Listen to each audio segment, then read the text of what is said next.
To pass the Army Physical Fitness test, you must perform the push-up, the sit-up, and the 2-mile run correctly and to Army standard. The Army Physical Fitness test is the gateway to the United States Army, as well as attendance of Army schools, promotions, and acceptance by your peers and chain of command. The test consists of 3 events: the push-up, the sit-up, and the 2-mile run, all sounding very straightforward.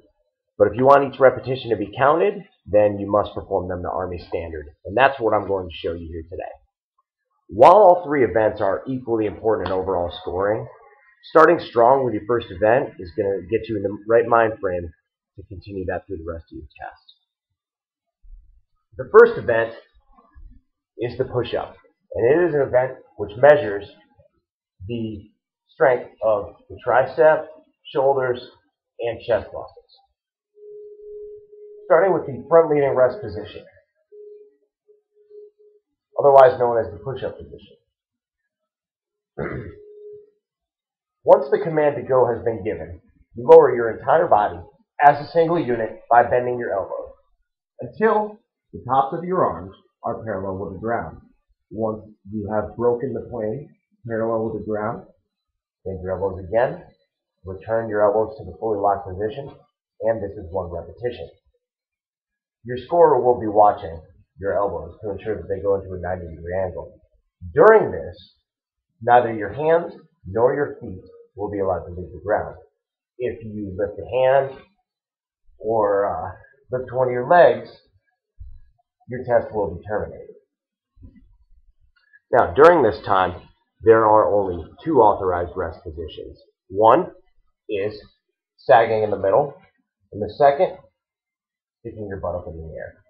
You are allowed to bend your knees, but if you bend them to the point where your body is being supported entirely by your legs, your test will also be terminated. So, if you want to move your legs or your hands, simply keep them in contact with the ground, slide it along the ground. If you do not perform the first 10 push-ups correctly, your grader is going to counsel you and send you to the rear of the line to be retested. If you've already performed the first 10 push-ups, then no restarts are authorized, so you're just going to take a hit on those first 10. If you pause with your chest on the ground or raise any of your hands or feet, as previously mentioned, your test is going to be terminated. At the close of the push-up portion, your grader is going to tell you how many repetitions you've performed. He's going to record those in your score sheet, and you're either going to be instructed to hold your buddy's feet for the next session, or you're going to move to the rear of the line. So, the next test to be performed is the sit-up. The sit-up is going to be done with your feet held by your buddy. The start position for the sit-up, which measures abdominal strength and hip flexor strength as well as endurance, is going to be laying on your back, butt on the ground, fingers and hands interlocked behind your head. Once the command to go has been given, you're going to raise your upper body until the base of your neck is over the base of your spine, keeping your fingers interlocked and behind your head. And you're going to lower yourself again until the base of your shoulder blades touches the ground. This is 1 repetition. Now, during this time, you are not to raise your butt off the ground or bend your knees at more than a 90-degree angle. Either of those things will get you disqualified. And you're not to let go of the rear of your neck to help yourself raise it any way. That, again, will get you terminated as well. Now, nothing has to touch the ground except for the base of your shoulders. So, quickly dropping will be counted.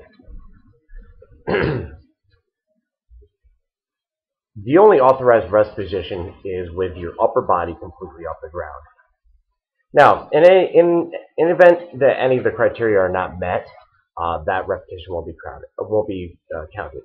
If your neck does not pass the base of your spine, that won't be counted, for instance.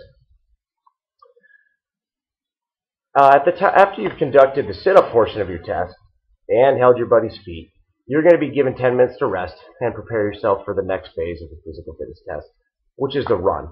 The run is definitely the most straightforward. You will be running 2 miles quickly as you can. And it's a run to standard time to assess your aerobic endurance and your leg strength. The run must be completed in the shortest time possible. You may be paced during the run, and you may be verbally encouraged, but you're not to receive any sort of physical help whatsoever. Not pushed, pulled, carried, not touched in any way. If you are, you're going to be disqualified. And any soldier that doesn't follow the exact route or goes off course in any way, for instance, cutting corners, stepping off the road at all, you're going to be disqualified as well. Basically, it's an honor violation. Don't get caught cheating. Even if you make it, you're going to know that you did inside. Once you complete your run, you're going to give your score your name, and they'll record your time on your score sheet and give that back to you. And you're going to move away from that area to make room for finishers coming in after you. So today, I have described and demonstrated to you the correct form and standards to conduct the Army Physical Fitness Test correctly. While these three events are really simple, learning to perfect them is only going to benefit your Army career.